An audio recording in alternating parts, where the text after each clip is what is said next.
आदरणीय समस्त प्रबंधक, समस्त प्राचार्य, समस्त गुरुजन व अभिभावक गणों का चरण स्पर्श व समस्त छात्र छात्राओं को नमस्कार।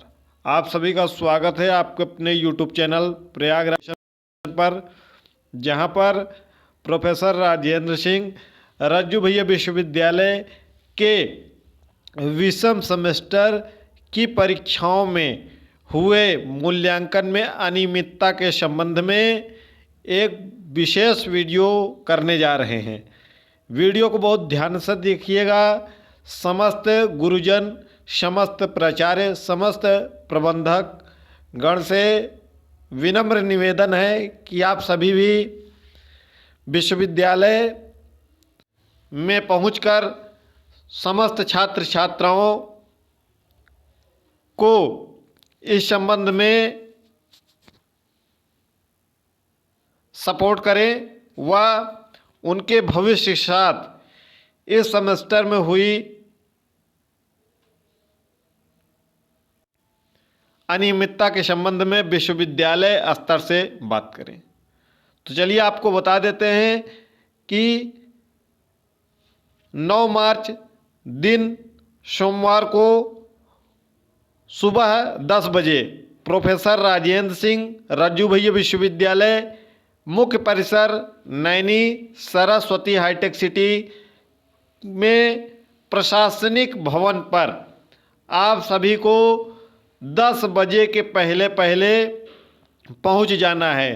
9 मार्च को सुबह 10 बजे इसके पहले पहले आपको विश्वविद्यालय में पहुंच जाना है, जहां पर सभी छात्र छात्राएं शांतिपूर्ण ढंग से एकजुट होंगे और छात्र छात्रा एकता का परिचय देते हुए वह सभी अपने समय से पहुंचेंगे और विश्वविद्यालय के प्रमुख कुलपति महोदय व परीक्षा नियंत्रक महोदया व तमाम जो भी अधिकारीगण हैं उनसे वार्ता की जाएगी कि मूल्यांकन में क्यों इतनी सख्ती बरती गई।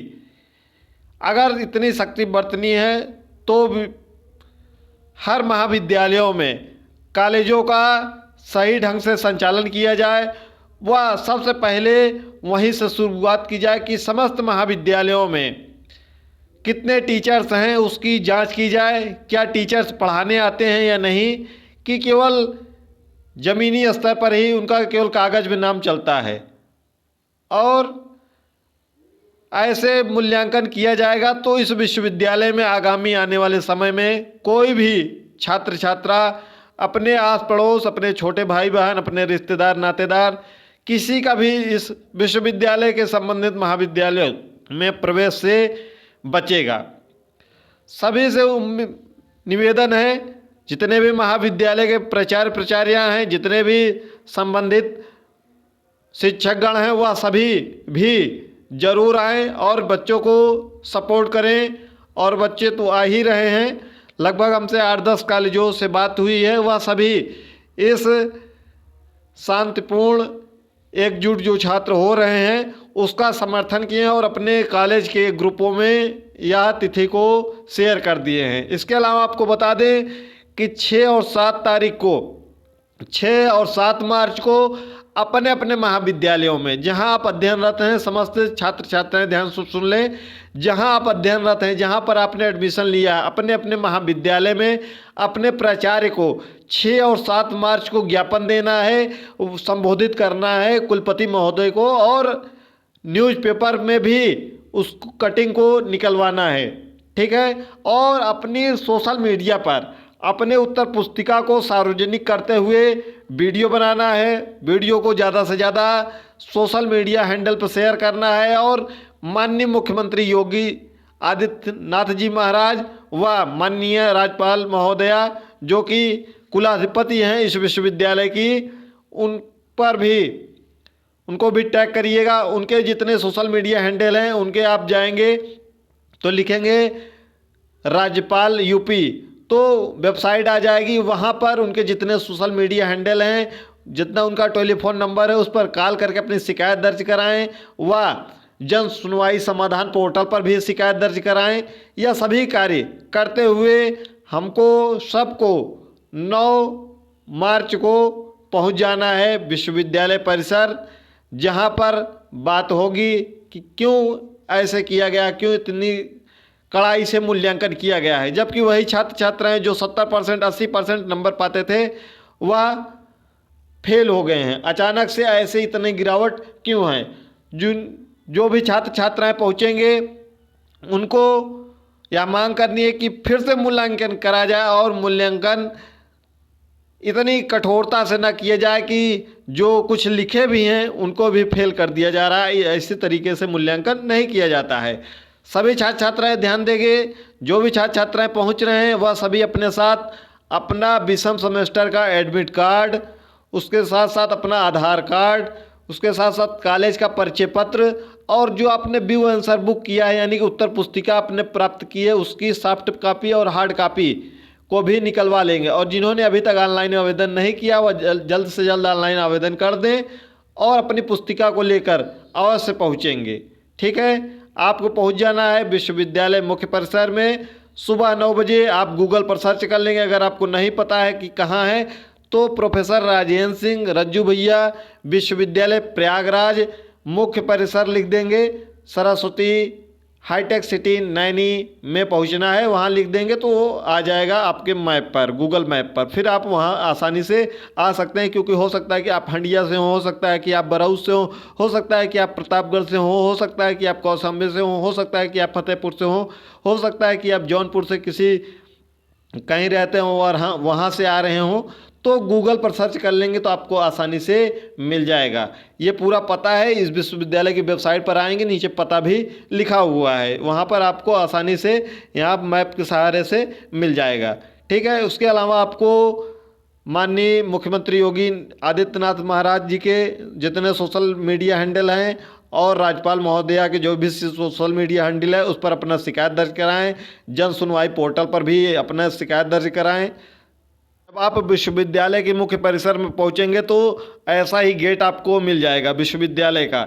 इस गेट पर आपको यहाँ पर ध्यान देना है, यहाँ पर गार्ड वगैरह रहेंगे, आपसे कुछ अगर पूछते हैं तो आप बता दीजिएगा कि हम अपनी कॉपी की जांच करवाने के लिए आए हैं या अपने परीक्षा परिणाम को अपडेट करवाने हैं, रिजल्ट अंडर प्रोसेस है, इस प्रकार से बता दीजिएगा। क्योंकि अगर जैसे ही आप कहेंगे ज़्यादा संख्या वहाँ पर मिलेगी तो आप सबसे रोक दिया भी जा सकता है। तो वहाँ पर ये आपको नहीं बताना है कि हम प्रशासनिक भवन जा रहे हैं, आपको विश्वविद्यालय परिसर में यहाँ पर पहुँच जाना है।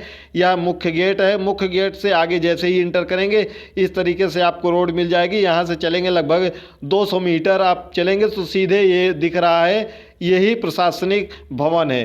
तो प्रशासनिक भवन, ये विश्वविद्यालय का प्रशासनिक भवन है, यहीं पर, यहीं आपको नीचे तल पर यहीं पर पहुँच जाना है। यहीं प्रथम तल पर परीक्षा नियंत्रक महोदया का कक्ष है, ऊपर प्रथम तल पर, तो आपको नीचे ही यहीं पर एकत्र हो जाना है। और कब 9 मार्च को सुबह 10 बजे 9 मार्च को सुबह 10 बजे आपको पहुंच जाना है। और ज़्यादा से ज़्यादा संख्या में, ये मत सोचिएगा, खासकर पर छात्राओं को मैं कहना चाहता हूँ कि ये मत कहिएगा कि हमारे घर वाले जाने नहीं दे रहे हैं, ऐसा वैसा कुछ नहीं है। आप अपने अभिभावकों को भी लिवा के आइएगा और समस्त छात्र छात्राओं से भी कहना चाहते हैं कि आप अपने जो भी गुरुजन बंधु हैं उनको भी ज़रूर लिवा के आइएगा, ताकि आपकी कापियों का जो भी गलत तरीके से मूल्यांकन हुआ है उसके खिलाफ आप आवाज़ उठाइए। ये छात्र एकता है। अगर आप आज आवाज़ नहीं उठाते हैं तो कल आपके छोटे भाई बहन, आपके सभी जो भी जूनियर साथी पढ़ेंगे उनके साथ भी होगा। और ख़ास तौर पर हम उनको कहना चाहते हैं जो पास हैं, वो छात्र यह न सोचें हम तो पास हैं बाकी सब निठल्ले हैं, ऐसा नहीं है, सभी निठल्ले नहीं हैं। अगर सभी निठल्ले होते तो इस तरीके से हमने खुद कापियाँ देखी हैं, व्यू आंसर बुक करके विद्यार्थियों ने हमारे पास पर्सनली रूप से भेजा है और उन्होंने लिखा भी है और उनको जानबूझकर फेल कर दिया गया। और दूसरी बात, विश्वविद्यालय क्या करता है कि इंटरनल के मार्क्स, अभी जो हमको इनपुट मिल रहा है वह यह है कि जो इंटरनल के मार्क्स दिए जाते हैं उसको इंटरनल के मार्क्स विश्वविद्यालय अपनी तरीके से देता है। यानी कि जो कॉलेज भेजा रहता कि 20 नंबर हमको मिल गया है कॉलेज से 25 में से, उसको नहीं देता है।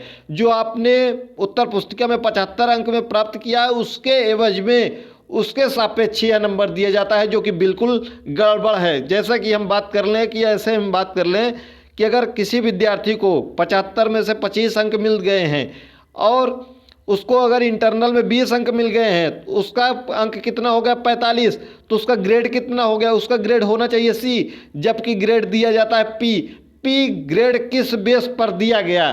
क्या इंटरनल के अंक कम कर दिए गए विश्वविद्यालय द्वारा, कॉलेजों द्वारा 20 अंक भेजा गया और इसको इसी 25 के सापेक्ष में देकर 12-13 अंक देकर और पी ग्रेड पर ला दिया गया? यह भी बहुत गलत है, जो कि विश्वविद्यालय द्वारा यह फॉलो किया जाता है। यह बिल्कुल ही गलत है, क्योंकि पी ग्रेड कैसे विद्यार्थी पा सकता है? आप ही सोच लीजिए कि आपको पेपर में अलग से पास होना है, 75 में से जब आप 25 अंक प्राप्त कर लिए हैं, फिर आपके कॉलेज से अगर 16 नंबर भी दिया गया है 25 में से, तो आपके अंक कितने हो गए 41। आपको ग्रेड कितना मिलना चाहिए सी, आपको दिया कितना गया पी।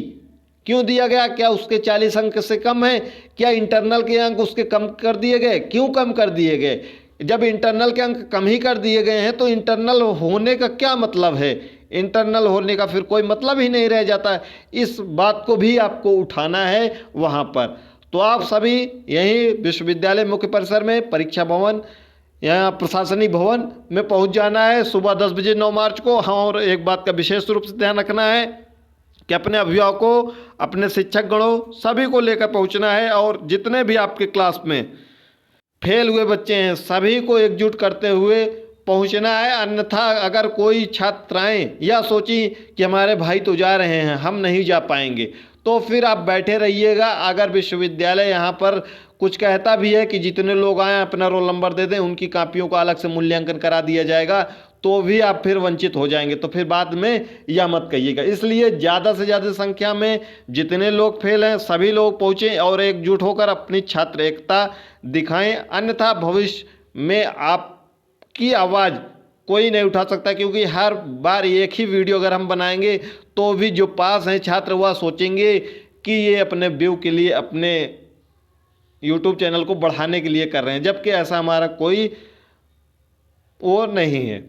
हम पूरा प्रयास कर रहे हैं। इसीलिए अगर हम चाहते तो इसके पहले भी यह आह्वान कर सकते थे, लेकिन क्योंकि बहुत से परिणाम नहीं आए थे तो उसका कोई मतलब नहीं रहता और छात्र की संख्या भी बिल्कुल कम रहती। ये विश्वविद्यालय मुख्य परिसर है जो कि सरस्वती हाईटेक सिटी के पास है, नैनी में, प्रयागराज।